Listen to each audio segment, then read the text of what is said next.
What is up, guys? Max here with a brand new episode of the ScuttleButt Show. Thank you for tuning in today. We got a fun episode, and I want to thank you guys for checking out yesterday's episode with A.O. Nixo. We got a bunch of new fans to the show from that, so I really appreciate it. And, you know, I don't know if you guys know, the studio looks a little bit different. It's constantly an update in progress. But after last night when we did that episode, I was like, the mic should be on the other side of my face, I feel like. You know, like, because I'm blocking half of my face every time we do this. So I figured I'll put the mic on the other side of the table, get the monitor a little bit more out of the way, you know, and we got the whole two-camera setup going on here. So I got my main camera looking at me here, and this might be like the reaction cam. Let me know what you guys think. I'd love to hear your thoughts on the studio setup and how I can constantly improve it. So, dudes and dudettes, thank you. Last night, we streamed the live episode with A.O. Nixo, which is on the podcast right now. He came over, really cool dude. We had a good chat afterwards. We plan on doing a lot more stuff together. We had people in the United States watching that episode at 3 o'clock in the morning in Washington State, 5 a.m. over near the East Coast. It was just, oh man, I'm so honored. I felt so honored. So I want to thank you guys because that was awesome. And I owe you an apology too, because on yesterday's episode, I put out that we were doing a reaction to JTSuits video in the title, and I didn't do that. I ran out of time. I didn't do it, so I'm saving it for today. So we are going to do that today. We're gonna make sure that we get to that, and it's an important story too, because the whole point of doing it is talking about veteran mental health, self-care, and making sure that we do that buddy check, okay? I really think that this is important, especially after doing that episode last night with A.O. Nixo. And I just, my message out there to you guys is, if you have a favorite military YouTuber that's not me, go ahead and, you know, hit them up and just say, thanks. I appreciate you coming out here and doing this. Your efforts are not going unnoticed. And one question that I always ask people on this show when they come on my podcast is, are you happy? I always ask my guests, are you happy? Because it's the only question that matters. Okay, at the end of the day, when the internet goes off, when the podcast is over, when the live stream ends, the question that we all have to live with is, are we happy? Okay, so check in with your favorite military YouTuber if it's not me. If it's me, thank you very much. I appreciate it. If it's not me, go check in with them and say, are you happy? You know, these guys and gals are putting in a lot of work. We have a cool guest coming up this week. I hope it all pans out. I won't say who it is yet because I've gotten bit in the butt before by announcing a guest, and then that guest, you know, we have to reschedule or something like that. But we have an exciting female veteran guest who you guys might know coming on the show this Friday, so stay tuned for that. We got some fun stuff to cover today. We are live, and I would love to hear your questions in the chat. So if you got any questions for me, go ahead and hit me up in the chat. And as always, you can find links in the description of how to best support the show via Patreon or buying one of these T-shirts. I hooked up A.O. Nixo with the shirt last night. He's been rocking it, and he posted on his Instagram wearing it, so I really appreciate that. I want to get right into the first story, which is so funny. I thought this was so funny, and I hope you guys appreciate it too. The first story that we have got today is just totally, in my opinion, totally awesome. It is over the weekend. I'm not sure if you guys heard this, but over the weekend, there was a military Call of Duty championship. It was on Saturday. Guess who won? Guess out of all of the military, and by the way, it was the U.S. military branches across the board, as well as the Royal military. So you've got the Royal Army, the Royal Navy, and the Royal Air Force, and they were out there and they were playing in this Call of Duty tournament, and the United States Space Force won. The Space Force won. Can you believe that? Like, what is going on? The Space Force only just begun, only was just born this year, and they are whooping that ass at Call of Duty, which, when I thought about it, makes a lot of sense. Okay, this actually checks out to me. The Space Force has got to be the most computer-oriented branch, the most high-speed, futuristic branch. These guys in the Space Force, the folks, when I say guys, I mean across the board, boys, girls, whatever you are. I just say, what's up, guys? So the guys in the Space Force are the most technologically centered, newest cutting-edge branch. They're going to be spending the most time in front of the computer, and I want them to have those good keyboard and mouse skills. I want them to have those 120 hertz refresh rate screens. You know what I'm saying? They better be able to lay down some suppressive fire while their teammates move in and do like the old stabby move or whatever you do in Call of Duty, the right joystick press in move, okay? So according to Task and Purpose here, the Space Force is officially better at Call of Duty than the other branches. And their little sub-headline here is, I guess the Army and Marine Corps emphasis on ground combat doesn't translate to gaming. By the way, you know what's always funny? Is I think, like, I've seen the whole thing about, like, Navy SEALs, actual Navy SEALs playing Call of Duty, and they just, like, you know, wreck house. It doesn't really work like that, okay, you guys? It does not really work like that. Just because you're tactically sound in real life does not mean that you're going to be tactically sound in a video game. Those two things are totally different. First of all, you would never get shot 50 times and get a health pack and be back in the fight in real life. Let's start with that. Second of all, you would have, in real life, you move much slower than you do in Call of Duty. So if somebody goes, yeah, I played this platoon of SEALs last night in Call of Duty, and they were just rocking us, dude. They beat us really bad. You can tell they had the tactics down.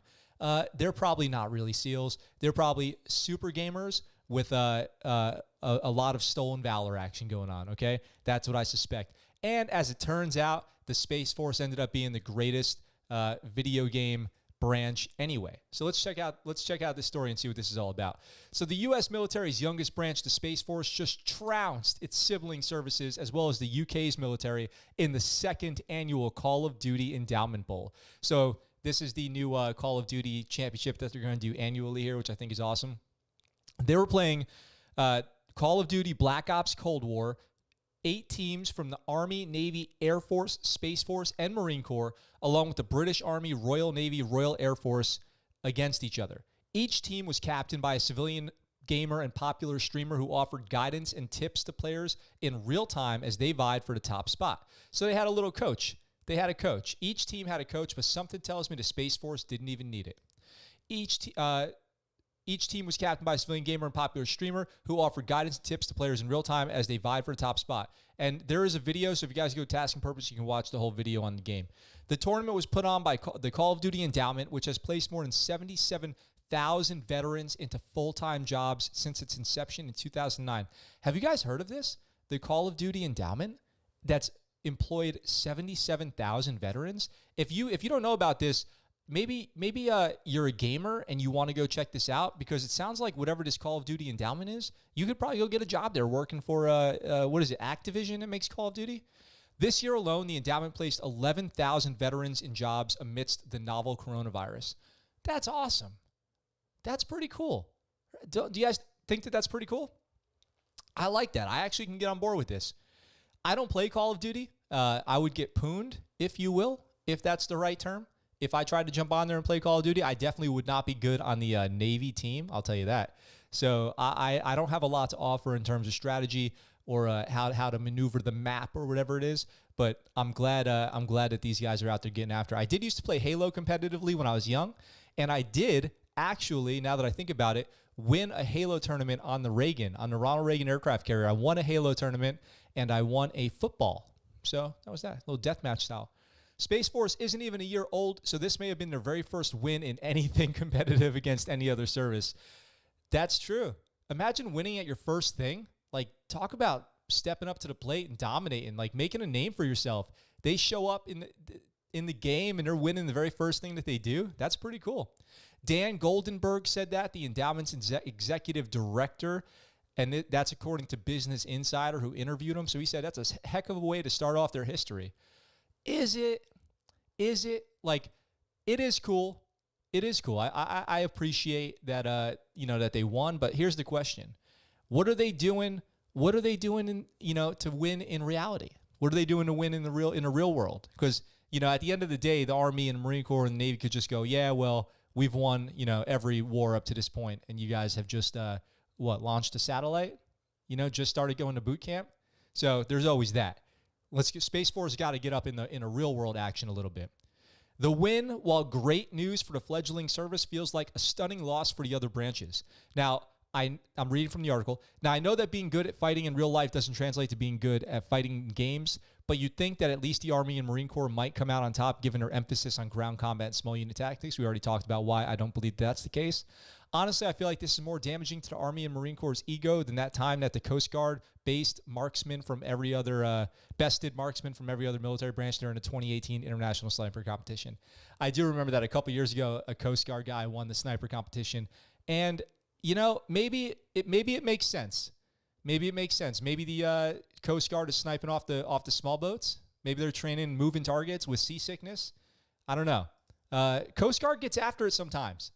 Do you guys remember that time a couple years ago when that, or maybe it was this year or like last year, in the last couple of years when that Coast Guard guy jumped on that submarine and beat the hatch down with his fist to get it open to get the drug smugglers? So Coast Guard gets after it every once in a while. Honestly, I feel like just read that part. Now, for those of you who have already furiously typing out your angry messages, blank is too busy winning battles and kicking ass in real life to be concerned with winning a video game. Oh, God, that's what I just said. It says, just stop. Gaming in general and Call of Duty in particular are wildly popular pastimes in the military, especially for those living in the barracks. Yo, that's true. Did you guys play video games in the barracks? All right, we used to game in the barracks all the time. LAN parties, right? You have Ethernet cables strung from room to room connecting Xboxes. Thank you, Xbox, for that, by the way. Connecting up to 4 Xboxes at one time. And then we also had on the ship in the berthings, you know, there was one TV. On the ship, there was one TV in the berthing. And that one TV, whoever hooked up their video game to it first, it would be like, okay, we're playing Nintendo 64 tonight. We're playing PlayStation 2 tonight, whatever it was. So that was the jam back then. PlayStation 3, I think, had just come out when I was in the, what year was that? 2004. Was that still PlayStation 2? Was that PlayStation 2 back then? I guess it probably was, huh? PlayStation 2, 2004. Oh, man, I don't even remember. It's been such a long time. So it says they talk about the gaming in the military. Gaming in general and Call of Duty in particular are wildly popular pastimes in the military, especially for those living in the barracks.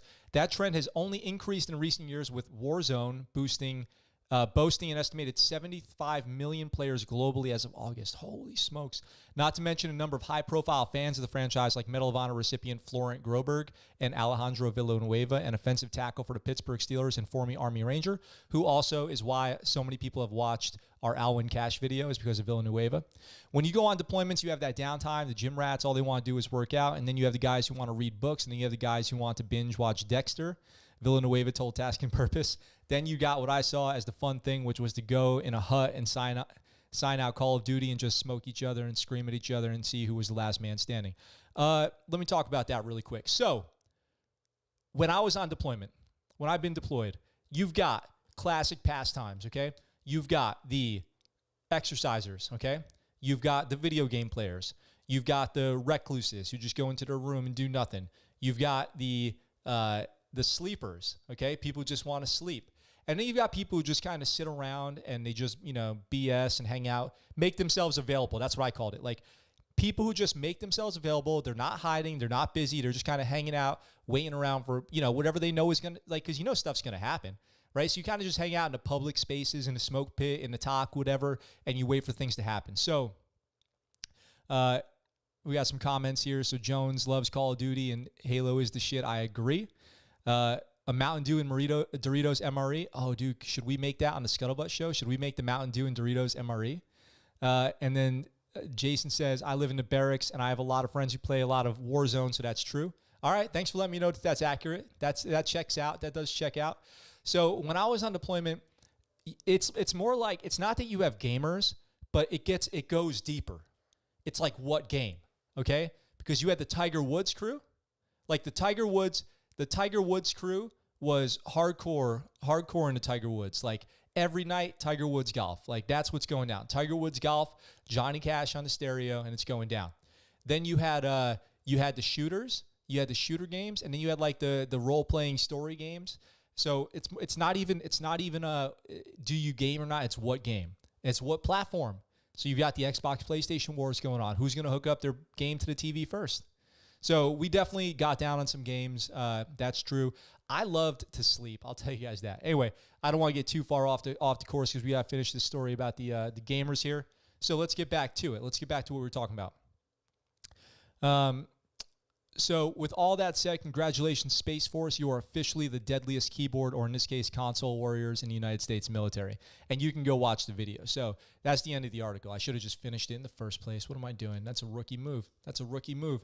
So let's see. Speaker says, is the U.S. in Syria?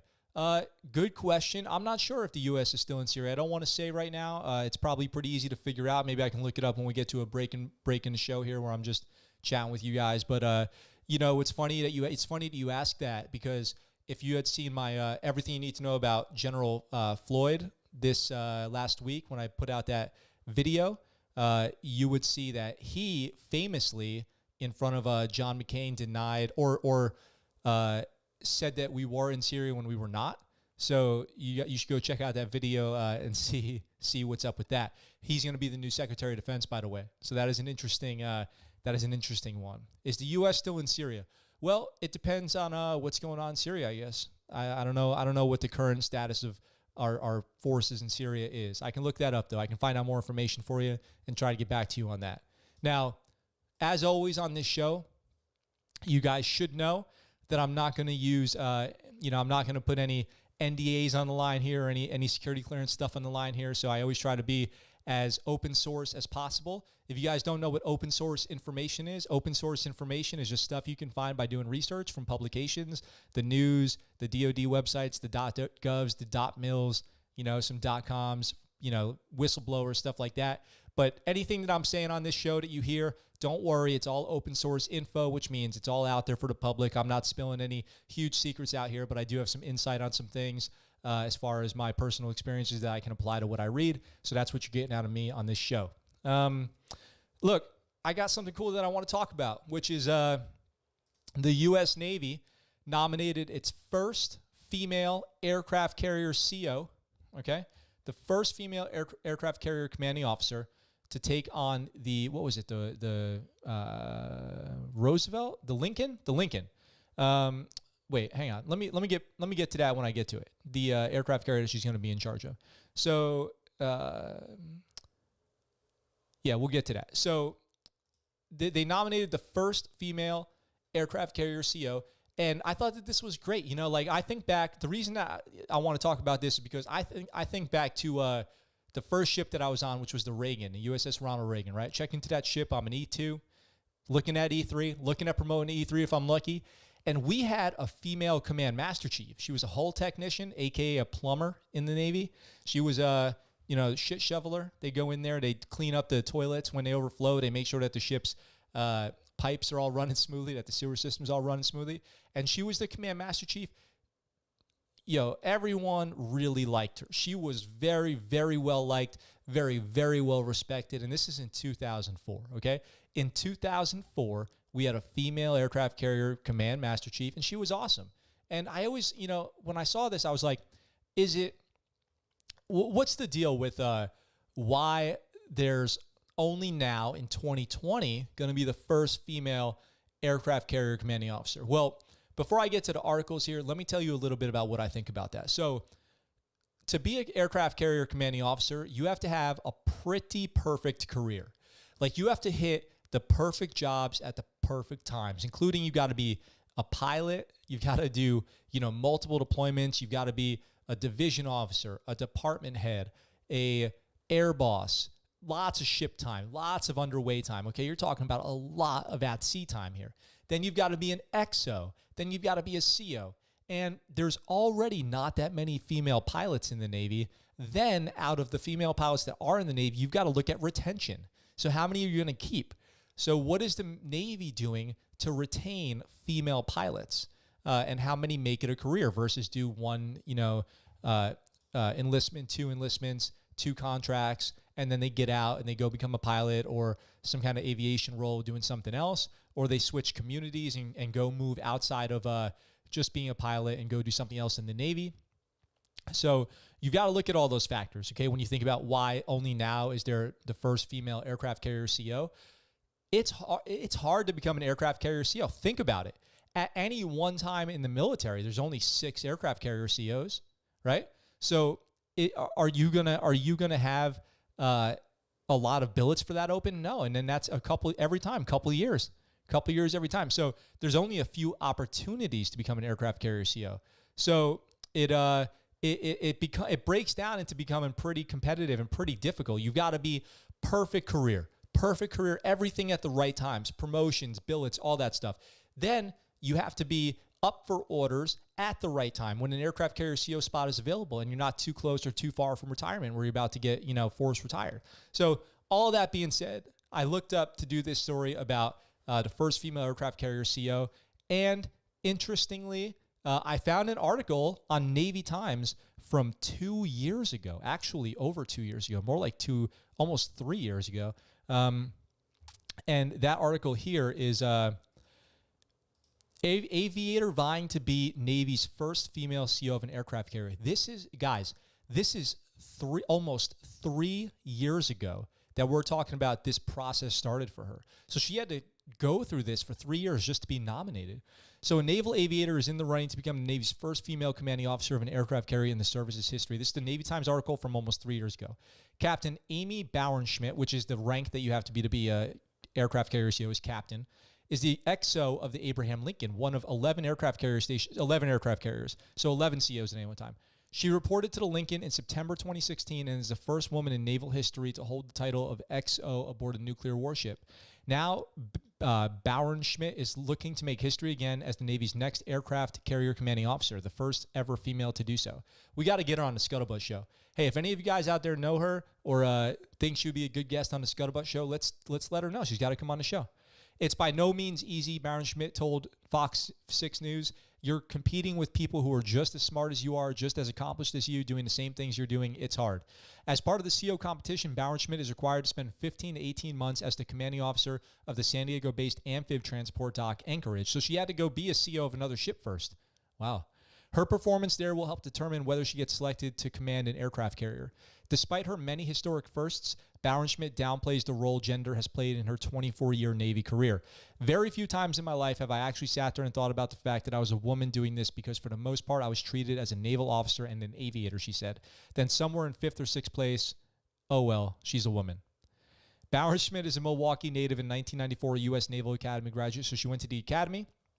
She was designated a naval aviator in 1996 and has accumulated more than 3,000 flight hours. She earned the 2011 Admiral Jimmy Tack and Captain Arnold Isbell Awards for Tactical Innovation and Excellence, and in 2012, she was presented the Battle Efficiency Award.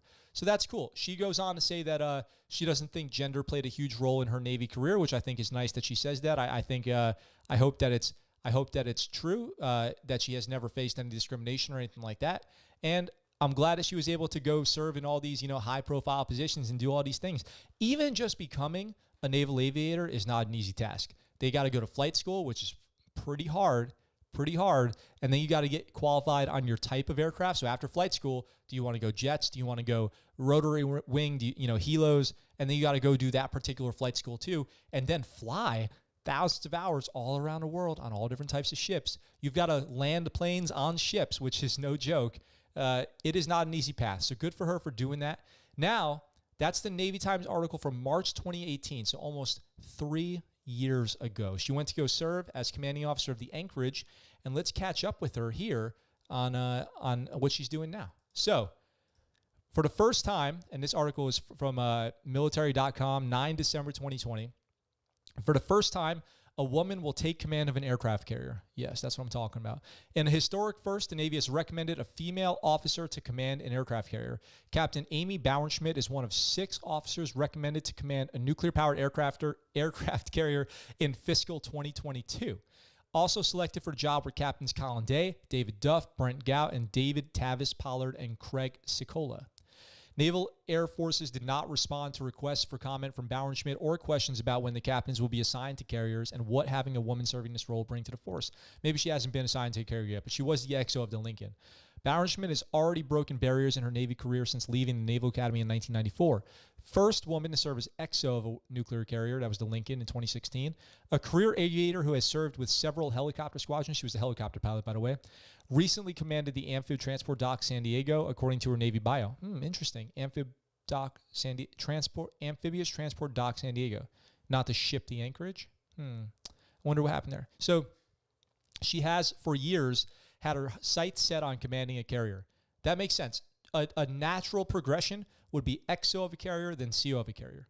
Showing a strong performance while commanding an amphibious ship was just one of the steps needed to meet that goal, she told Milwaukee's NBC 15 in 2018. It's by no means easy. And this is the same quote. It's hard, she says. Bauernschmidt's 1994 Naval Academy class was the first to graduate after Congress repealed the law barring female service members from serving on combat ships and aircraft. Wow, think about that. 1994. 1994, they allowed women to start serving on combat ships. Huh. That's so recent. Like, ships used to be men only, and then they started having women on them. Then it was subs were men only. Then they started having women on them. And there's just like there's like nothing that women can't do anymore. They can even go train for special forces. We got that first female Green Beret this year. She said in an interview with the network during her time in the Lincoln's XO that she doesn't fear failure and tries to serve as a mentor to both men and women in the Navy. Service is about these young men and women I lead every day, she says. They're pretty awesome. Hey, good for her. Captain Amy Bauernschmidt, the first female aircraft carrier commanding officer. I think that that's pretty cool. Good for her. I'm excited. I think that she's going to probably do a great job, as aircraft carrier commanding officers tend to do. And I am excited to see the results of that. Maybe she'll get a female XO or female CMC as well. I'm telling you guys, I had a female CMC when I was on the Reagan. She was the best CMC we could have asked for. She was badass, hard charger, great leader, just superior performance all around. And she was very well liked and respected. The Navy, in that case, did not give her any hard time for being a woman. Totally, all of us were on board with her being a CMC. I'll tell you that. All right, let me catch up with some comments here. So, give your man A.O. Nixo some praise because he just put me on. Sub, love the content. Hey, thank you very much, Astronomy Unknown. Speaker says, also getting to be a fighter pilot is extremely hard because you have to be very high up in the class. That's true. So what Speaker says is actually true. It is kind of a thing in the Navy where becoming a fighter pilot is the ultimate high top tier of pilots in the Navy. And then from there, you can just gain quals as a fighter pilot, go to Top Gun school. And some people want to be helicopter pilots. And some people become helicopter pilots because they couldn't graduate fighter jet or jet school. Basically, like fixed wing plane school did not work out for them. They got rolled into helos. So it was the scuttlebutt was a lot of our helo pilots were actually jet F-18 pilot dropouts.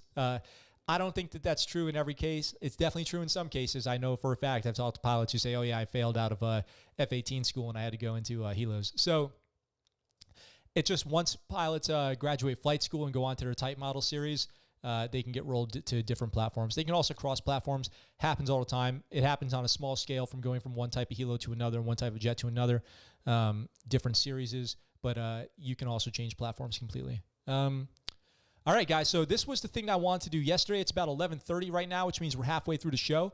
And I wanted to do this yesterday, but we're going to do it today. Sorry, I missed this yesterday. JTSuits. JTSuits. I've been totally ignoring the 7-minute clock, by the way, today.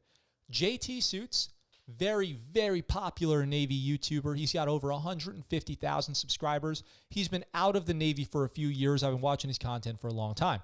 JTSuits is the second best military YouTuber who was an AT in the Navy. I say that because I was an AT in the Navy. Just kidding. JTSuits, love you, man. He's done great content. He's obviously much bigger and better at this than I am. And he has helped countless veterans. Recently, his content, I don't know if you guys know this or watch him, has changed pretty dramatically. He's been out of the Navy for a while. He recently has moved out of his home. He went through a divorce, and he's now living on his own. And he has been openly talking about PTSD, mental health, seeking treatment, doing videos. And he came out with this video, Navy sailors can't have PTSD, response to a Navy chief on Reddit. And I thought this would be a great story to cover because we just yesterday covered the story about the sailor who went overboard on the Roosevelt, who's been declared dead. By the way, the Navy confirmed that that person that we reported on was the sailor. That was his name. That is who he was. And, you know, tragic. I'm really sorry that that happened. I'm sorry to hear that. So now I had this JTSuits video, and he talks about having PTSD from the Navy. And I wanted to comment on this because I've been on an aircraft carrier. I had the same rate as him. I worked on helos as well. Then I went over and I did some ground deployments, Iraq, Afghanistan, and I've had a very broad Navy career, okay? A very, very broad Navy career. I got to do a lot of cool stuff, more than I ever could have imagined. And I'd love to comment on this because he makes a lot of great points. So what we're going to do now is we're going to do a little Navy veteran reacts to JTSuits. So I'm going to go ahead and set this up real quick. And if you guys want to hang tight while or ask any questions in the chat, I'm going to be setting this up for about, give me like 30 seconds to set this up here. I have been super excited to meet some of the new subscribers in the last couple days. It's been a real honor to have you guys join the show, and I look forward to providing quality content to you guys for the rest of the time that you subscribe to this channel. If you haven't already checked out the podcast, all these episodes are streaming on the podcast wherever you listen to podcasts. You can find us there. Just look up the ScuttleButt Show. You can find me on Instagram. You can email me at thescuttlebuttshow@gmail.com, where I am very active. And you can go to ScuttleButtShow.com. Just ScuttleButtShow.com, and you can pick up one of these cool T-shirts or some of the other merch that we have up there. If you're a Navy veteran or interested in the Navy, we have some great Navy T-shirts up there that I do all the designs for. So, okay, we're all set up. Without further ado, let's go ahead and check out. Let's do Navy veteran reacts to JTSuits. Navy sailors can't have PTSD. Yo, yo, yo, yo, yo, yo, yo-yos. Dude, I used to be a beast with yo-yos. In like middle school, I'd build like some cool, like, you know, Papa, come here, let me show you my yo-yo skills, boy. Come here. I'm gonna yo-yo that ass. Dude, you're so lazy. My wife just bought me a yo-yo for Christmas, actually. Come here, boy. This guy, you have one job. I'm gonna push you off the couch. Don't do it. Yo, what up? So, dude, he moved couches. Hey, you get back over here. I need you. No, I need you. Come here. It's okay. Come here, Papa. I won't mess with you. Come here, Papa. Come here, boy. Dang it, I think we lost him. Come here, Papa. Come here. I know you can do it. Give me a kiss. Yes. Good boy. Yes. We got him back. We got him back. Intro. That's a good, solid intro. But anyway, so I go on Reddit. All right, guys. I want to play that whole intro because I want to show you. He's being very open, okay? He's being very open and transparent about what's going on in his life, which I think is really cool. I appreciate it. If you guys want to go show him some love, I'm sure you guys know who he is. Go over to JTSuits and just say, hey, appreciate what you're doing. Thanks for keep it up. Thanks for being brave out there and putting yourself out there on the internet. It takes a lot of courage to talk about your problems in the hopes that it helps somebody else. We do it here on the ScuttleButt Show all the time. I appreciate it very much. Reddit, the website, the subreddit for the Navy and the military subreddits. Just like to stay up to date and yada whatnot. And dude, this chief, there's like a chief or senior chief that made a video, and he's like really well loved, man. He's like, yo, PTSD, sailors can get PTSD too, or something. And I'm like, dude, I've been talking about that too. Or no, I've been talking about like my stuff, right? What I've been, just like I was talking about last week, right? Like my PTSD, I think, or OCD, or what was I talking about? I've been talking about things lately. And this chief made that big Reddit post. But he was talking to, so he was saying like, sailors can get it from loud noises or something. Like just from like regular working sailors, like yeomen, or, you know, yeomen, LSs, people that always are inside the ship. He's like, yo, they can get PTSD from like from just living on the ship. And I'm like, bet. Okay, I can see that, dude. So like, he and a lot of people everyone was like mostly agreeing with him, dude. And I'm like, okay. Now, I feel weird talking about it. And I had one of the most dangerous jobs in the whole Navy. Working on like my job specifically it's really not many people can relate to LSEs and to helo people on the aircraft carrier flight deck. All right, let me talk about that really quick. So first of all, he is, like I said, it's important to watch what he's doing here, right? Because he is expressing a lot of. I'm not a psychologist, I'm not a psychiatrist, but you can see he's expressing a lot of kind of what's going on in his mind with just the way he's talking to the camera, really letting people in. He's very, very, extroverted dude online. He always has been like this, but you can see he's like going through a lot of stuff. He's being very, very open about very personal stuff. Now he talks about LSEs, right? That's what that stands for, is landing signalman enlisted. What LSEs do, I don't think he expands on it too much here, but basically what an LSE does is there's somebody who is responsible for helping helicopters take off and land on a ship. They look around the flight deck and they say, go to the right, go to the left, land, take off, move backwards, move forwards, and they salute the aircraft as it flies away. They work extremely hard, extremely long hours. Every helo has to have an LSE when it is taking off and landing. And on an aircraft carrier, helo ops are the most busy ops that go on during the flight schedule because helos take off first before any planes do, and they land last after the last if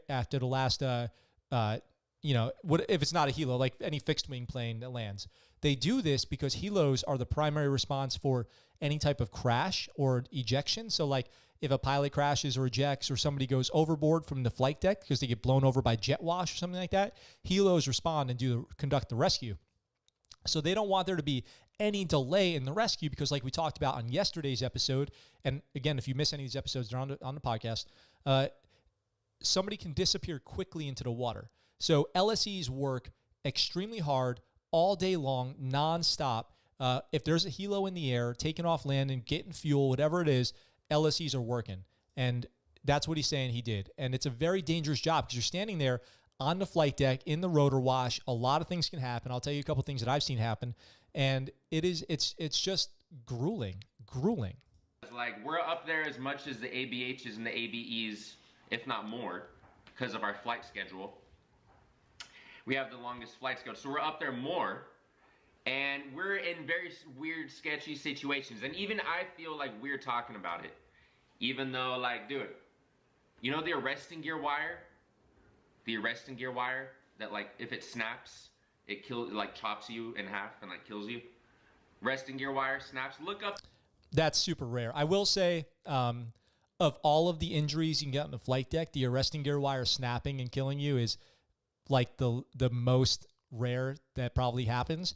But when you're standing there next to it, like literally a couple feet away, and jets are landing, and you know that that's possible, you're thinking about it. You're like, every time that jet lands at 100 miles an hour and pulls that arresting gear, you're like, damn, if that thing does snap, if I do happen to be here when that thing snaps, it's just going to come back and rip all of us in half. So very real, kind of rare. Arresting gear wire snaps. And basically, for helo people, we're on our combat deployment in the Middle East, and we have to get our birds ready. So we're working right underneath our helicopters and on the telcom in the helo hold, about 10 feet from where the jets are landing. So, I'm just laying on the ground. Helos are kind of tucked away in the corner right behind where the jets are landing, behind the island there, and they're doing their takeoffs and landings over there. The flight deck, if you have ever had a chance, if you've ever been on a flight deck of an aircraft carrier, it is so dangerous. It is like legitimately scary stuff. Last night I talked about how dark it gets, but it also gets like there are jets taking off and landing, helicopters taking off and landing, planes being towed around by tow trucks, the tractors that kind of pull them into place. There are people doing work. There's heavy winds, heavy ship listing back and forth, and you've got jet blast and all these moving parts. The elevators are going up and down. The jet blast deflectors, the JBDs are going up and down. It's chaos. They won't even let you on there until you've done a whole PQS book, a whole sign-off book, qualification, just to walk onto the flight deck of an aircraft carrier, and you're still bound to mess that up. Dude, I'm trying to explain to you guys, like, just pretend you're laying on the ground, and about 10 feet from you, there's an F-18 trapping. There's an F-18 landing 10 feet from you with the wires. as you're laying on the ground working on your helicopter. And as you... That's a good point too. What he's saying is there are these planes taking off and landing, and you're doing work. You're doing maintenance, and you're signing off on maintenance that you're saying has been done well enough that you're willing to bet your life on it. You're willing to bet the lives of the pilot and aircrew and passengers of that helicopter that you've done your job. And there are jets and helicopters taking off and landing all around you. I've done maintenance on a helicopter that's still on with the rotor blade still spinning. I went in there and fixed a wire. On a helicopter still spinning, put it all back together, plugged the box back in, turned it back on, made it work, and then got it signed off by an inspector. And then that plane flew again. That is stressful. Like, you had better do your job right, or else those people are going to die. And you're, 19 years old, 20 years old, and they're putting their life in your hands to do that. Stressful stuff. You're you're on the flight deck, dude. And you always see these videos of the wire snaps. So that's just like, that's daily, that's every day. You just get used to it, dude. That's just every day. You're in the helo hold. You're like 10, 15 feet from where all the jets are landing, 24/7, boom, boom, boom, boom. And you're just right there, and you get used to it, bro. You're like, all right, if this wire snaps, I'm probably gonna die or like get chopped up or I'm gonna lose my legs or something, dude. Lit. Pretty rare. And like, I always had plans. I'm like, if I hear like a crazy noise, or if I see the wire about to snap, I don't know. I was like, I'm gonna jump up on the tail cone of the helicopter. I'm gonna like block it. Dude, I had like exit strategies, to avoid that shit. But like, the only people that understand that would be the ABEs, the gear dogs, because like I was right next to the gear dogs where the 1, 2, 3, 4 wires are. That's where the helo hold is, or the ABHs by the angle or the 6-pack. There's like very few people in the world that can like relate to that stuff on the flight deck, dude. And it's like, even I feel bad we're talking about it. And it's known as one of the most dangerous jobs in the world and in the Navy. Let me tell you a quick story about something that happened on the flight deck once. When I was on my second deployment, and a lot of stuff always happens on the flight deck. When I was on my second deployment, my direct supervisor, he was also an AT. He was the same job as me. He was the second class and I was the third class. He was my, teacher. I'm on my first helicopter deployment. My first deployment was a ship's company. This is my first helicopter jet deployment. We're out there, we're on the flight deck, and a helo is landing, and there's this giant crate, this giant wooden box, weighs 1,000 pounds, and it wasn't strapped down to the deck. So the helo flies over. It's got all this rotor wash, this extremely powerful wind that it's blowing underneath. If you've been ever around a helo, you feel that rotor wash, the wind being forced down by the helo. That is the same wind that's lifting the helicopter up, right? You're feeling the force of the helicopter lifting up. It's being pushed down on you. So this giant box, 8 feet tall, 10 feet wide, 1,000 pounds, gets blown over by the helo, and it falls over onto right where we are. And my direct supervisor, it falls on his leg and breaks his leg, and he's trapped underneath it. Had to get it lifted off of him, pull him out off the flight deck inside where we figured out his leg was broken, and he goes flying off the ship, and I become the lead AT, and I had no idea what I was doing. I just had to figure it out. So that's just one example of an injury on the flight deck. That was unexpected. That was like our first month on deployment. And then somebody else had to fly out to replace him because we needed our full 12-man det. So somebody went out to replace him. But for a while, I was the only AT out there. And that was my first helo injury that I saw on that deployment. So let's get back into the video. Besides Naval Special Warfare, dude, or FMF Corpsman. There's like literally 2 jobs, FMF Corpsman and then Navy SEALs. And then, boom, Navy Flight Deck. And then especially for me being an LSE, and then helo, we're like right, if anything goes wrong, if the jets land wrong, a wire snaps, there's been rounds that were shot, we misfired, 50 cal rounds. One of our freaking air crewmen misfired our 50 cal, and it shot right through the helicopter, dude. And it could have shot right at any of us, but luckily it was pointing this way and went I think up and out instead of like that way. But you know how many times the guns are pointed at us and shit? Like, I'm standing in front of Hellfire missiles as the landing signalman, you know? I'm recovering the helicopters. And so what he's saying, as the LSE, he's standing right there in front of the helicopters. It's taking off and landing, and it'll also do this a yaw turn. It'll turn in place, and as it does, he's going to be getting flagged by the Hellfires, which could misfire, the 50 caliber to 240s under pintle mounts out there that could misfire, as well as, and a lot of people don't think about this, as well as like the FLIR system, which has these very powerful lasers that you don't want to be getting hit with. And if they laze you, then that could hurt you too, especially like in and around your face area. Oh, you don't want that. So just something to think about. There's all these dangers that you don't really think about until you're in that situation yourself. Like, if you could be sitting there looking at an LSE do his job and go, oh yeah, you know, no big deal. But then you put yourself in that position, you all of a sudden start to see the hazards for yourself because you realize that those things are pointed at you. LSE, no joke, not an easy job. If you're in Navy LSE, good for you. Shout out to the LSEs. That is hardcore. That's a tough duty, especially for usually a junior sailor taking on all this extra responsibility in addition to their job. It's like, dude, even I feel weird talking about how, like, dude, it's like extreme hypervigilance, what it does to you. It's like now, it's like everything is just extreme hypervigilance for everything. It's like it takes a while to unpack that, dude, because you live that.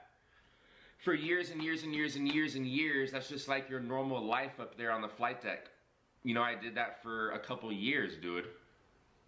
And I did that in the Middle East, in the Persian Gulf, for like the last combat deployment.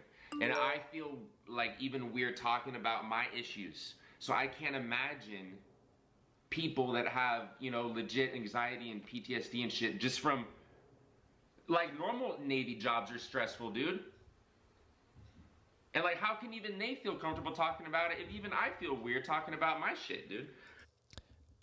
PTSD is a spectrum, right? So we gotta respect what you're saying when you say PTSD. You could have PTSD from, you don't have to be in the military to have PTSD. You don't have to be in combat to have PTSD. People get PTSD from car accidents, from nearly drowning, from fire. Like any traumatic event can give you PTSD. Because of the post 9/11 generation of the military, we associate PTSD with combat. And yes, that's a very common reaction to have after having been in combat. That hypervigilance, that hyperanxiety, those flare-ups out of nowhere. You just feel like you're back in that situation. Your heart's racing. Like, reality starts to distort. That extreme kind of PTSD from combat is very real, very common, okay?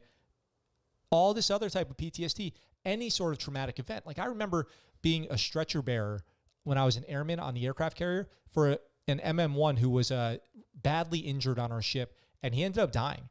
And doing stretcher bearer to get him up to, which I barely ended up seeing him, barely ended up dealing with him, but being stretcher bearer for taking him out there, that was sad when I'm 19 years old, carrying somebody who's badly injured and going to die. All these kind of small traumatic events can start to wear on a person. They can be cumulative. So I do want to be clear that PTSD is a spectrum. It can be caused by any type of event. Does not have to be military. We do associate it with combat very commonly because that's the post 9/11 generation thinking that we have. And it's a very real thing, but it doesn't mean it's exclusively related to combat. So if somebody's been in the military and they served in any regard, they could have experienced a traumatic event directly associated with their military service that is giving them symptoms of PTSD. Flashbacks, panic attacks, anxiety, heart racing, guilt, extreme guilt, feeling of impending doom, stuff like that. I have a lot of those feelings too. I suffer with that as well. Sometimes it's just a matter of feeling like I'm all of a sudden gonna like get in trouble for things that I've done. Like, we were out there killing people, and now sometimes I just have an all of a sudden like attack of like, oh my God, I can't believe that we did that. Like, was that bad? Is something like, am I in trouble? It's just out of nowhere, like out of the blue. And I totally, if you do experience these types of symptoms, we might joke and be like, whatever, dude, you were on an aircraft carrier, get over it. Where were you? A yeoman or like, we can make jokes, but I want to be clear right now. My position if somebody says that they're experiencing PTSD symptoms from the military service, regardless of what they did in the military, I respect that and believe that until I have reason otherwise to. I'm always going to assume that that's true, that that's real, and see what we can do to help that person, because I just think it's I've been there in a very, very vast difference of circumstances from Iraq, Afghanistan to at sea. I have been easily as scared at sea as I've ever been in Iraq or Afghanistan. I'll tell you that. So with that being said, I just wanted to let you guys know, I totally acknowledge the reality of this as somebody who's been in both situations. So if you have any doubt or question as to the legitimacy of this, then let me put that to bed. It's definitely a real thing. Speaker says, do Marine aircraft operate on Nimitz-class carriers? Generally, no. They don't. They'd be on like amphib carriers or LHAs. So as a common thing, they do not. Could they? It's possible that they could. One that might frequent aircraft carriers would be Marine One, the president's helicopter. Flies to aircraft carriers all the time. Well, all the time. Like that's how we would get onto an aircraft carrier. So that would be a common way for them to travel onto an aircraft carrier. So it's definitely possible. Is it normal? It's not normal. So I hope that answers your question. Oh, hold up. Got it muted. My bad. Even they feel comfortable talking about it. If even I feel weird talking about my shit, dude. And you know where I slept? It's like, dude, I literally slept right below the 3-wire. So like when I'm trying to go to sleep at night, I slept right below the flight deck where the jets trap. So it's like a bus, dude, hitting a brick wall. As you're like sleeping, you're trying to go to sleep. And then you're working all day. And you're up there on the flight deck working. And like I said, I'm 10 feet. I'm 10 feet from where the jets are trapping. Laying on the ground, dude. Or standing by the tail cone, right by the foul, where the... Really quick, where he's talking about, and I just want to add as much pertinent information to this as possible. We're talking about where he works. If you take one step backwards in the wrong spot, like just try to pay attention for the rest of the day, right? Wherever you are in the world, the rest of the day. If it's the nighttime where you are, tomorrow. How many times do you just take a step backwards without thinking about it? Have you ever been in a Walmart or a grocery store and you've taken a step backwards into somebody and you're like, oh, sorry, I didn't, think about that. You take a step backwards on an aircraft carrier, you're likely to get killed.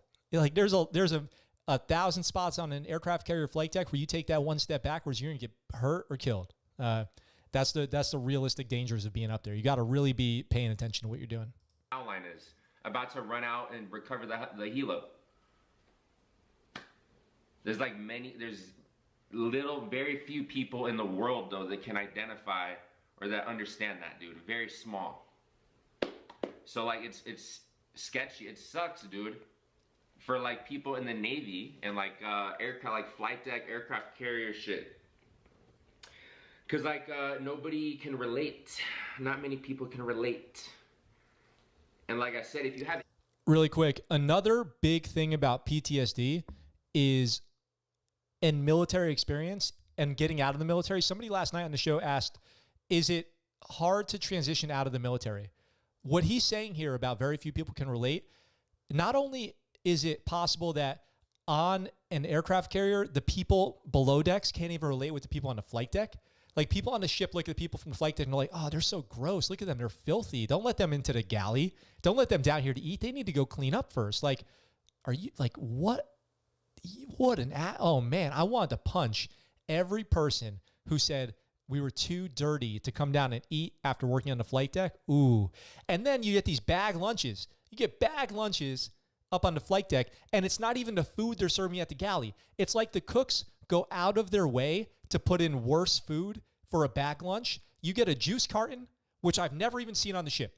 I have never even seen these juice cartons on a ship except for in a bag lunch, and a virtually inedible piece of fruit, and then a bologna sandwich, which is 2 pieces of white bread with a piece of bologna.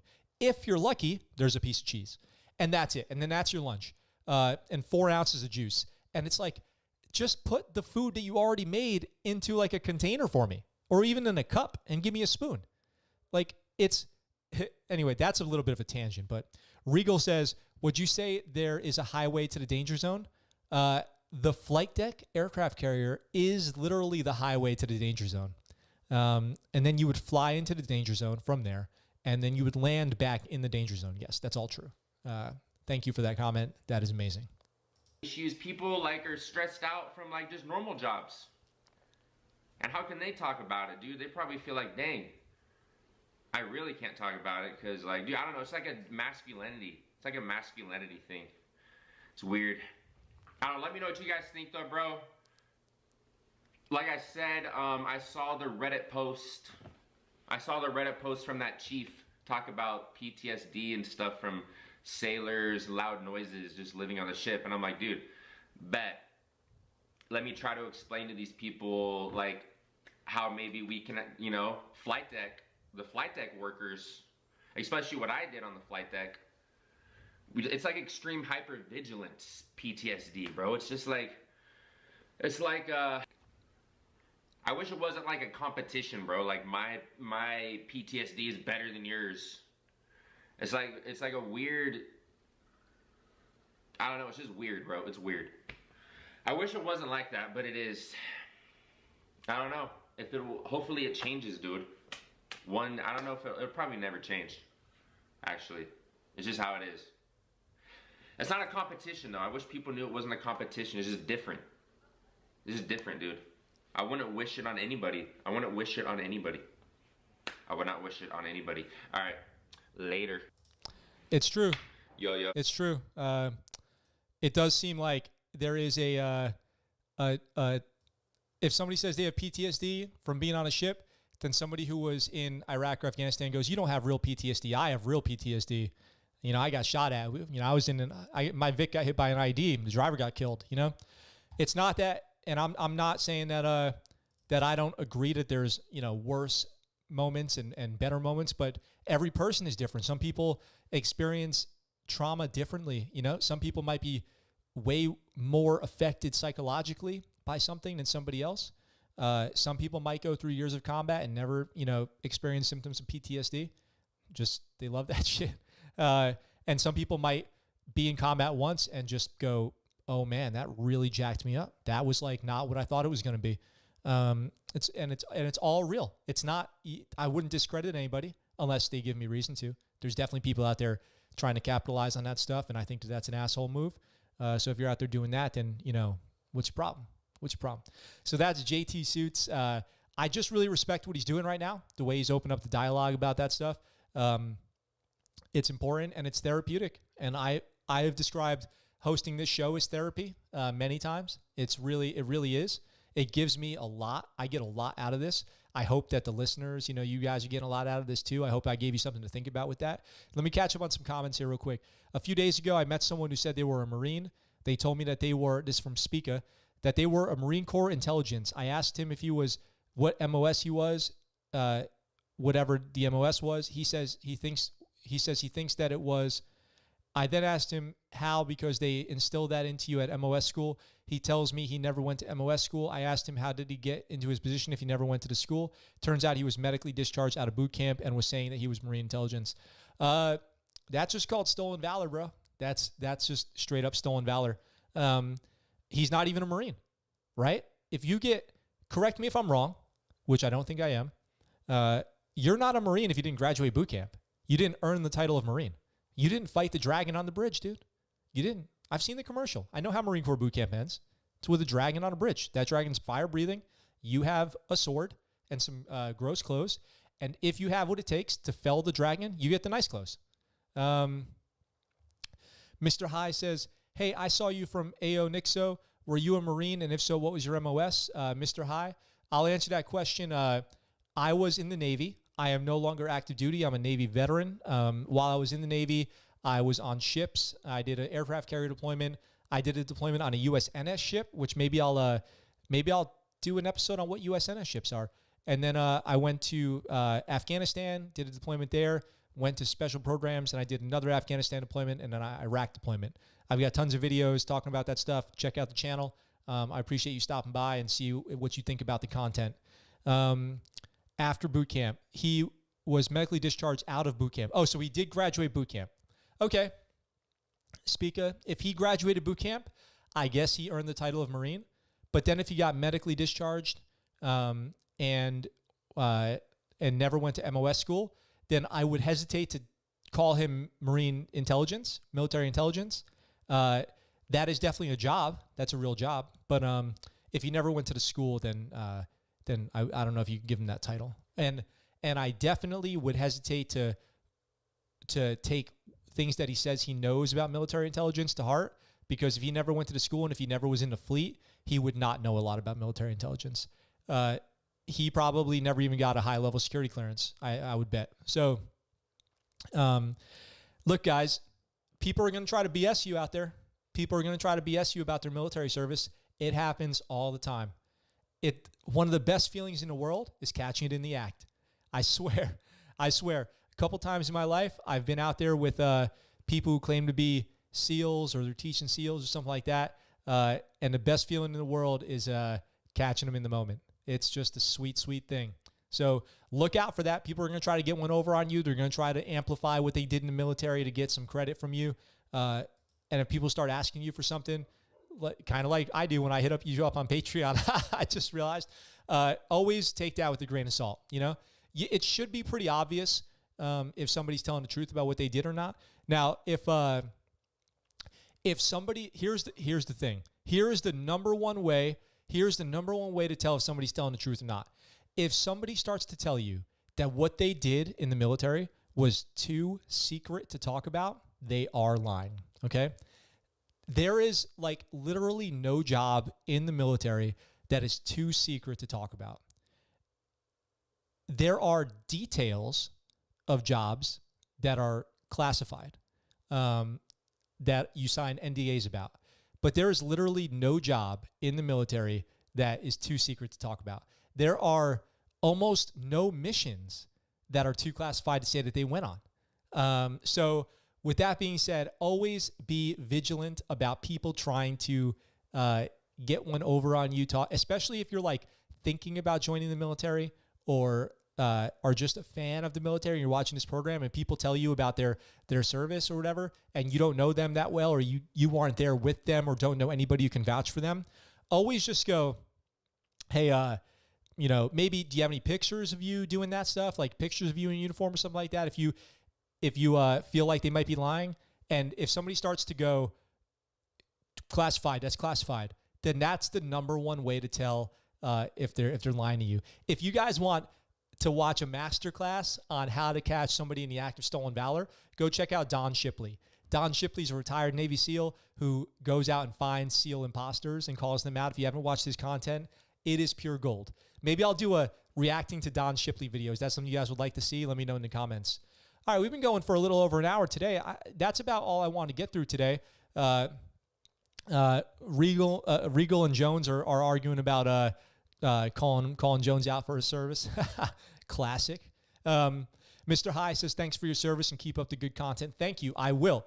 We're live here Sunday through Thursday, 1800 Pacific time. The community's growing. We had a good stream today. That AO Nixo episode was really good. Speaker says, yeah, LOL, same guy was going into chats, an older guy saying he was the lieutenant colonel of CAG. Speaker, do you know what CAG is? First of all, do you know what CAG is? To a bunch of kids. He was called out almost immediately by me and my buddies. Pretty easy story to see. Yeah, it sounds like he's full of it. Nobody who was a lieutenant colonel in CAG, and I'm curious, Speaker, do you know what CAG is? What do you know about CAG? Do you know what it stands for? Do you know what CAG stands for? I'm pretty sure that would never happen. I bet, assuming that this guy says he was an older guy, probably some younger guy or older guy who had this like military obsession of like what he would have done if he had the guts to join the military or didn't have flat feet or whatever, and never got to do it. And now he lives vicariously on the internet saying that he was some kind of world-class badass that he might not have been. So yeah, CAG is maybe I'll do an episode on CAG. I don't know if that's really, I try not to get into that stuff. That's where I start to feel like I'm leveraging my career in the Navy for views, and I don't like to do that. the opportunities of the communities that I got to be a part of, just to get likes on the internet. I hesitate to do that. I love the show the way that it is now. I think we're doing good stuff. Hey, all right. So I'm going to wrap it up. Hey, I had a really great time with you guys today. Thanks for tuning in. That stream last night with A.O. Nixo has me excited about the future. I'm excited about the future. If you didn't get a chance to watch that, it's on YouTube, the whole episode, as well as on podcast. As always, this episode will be on the podcast later and will be live on YouTube ongoing.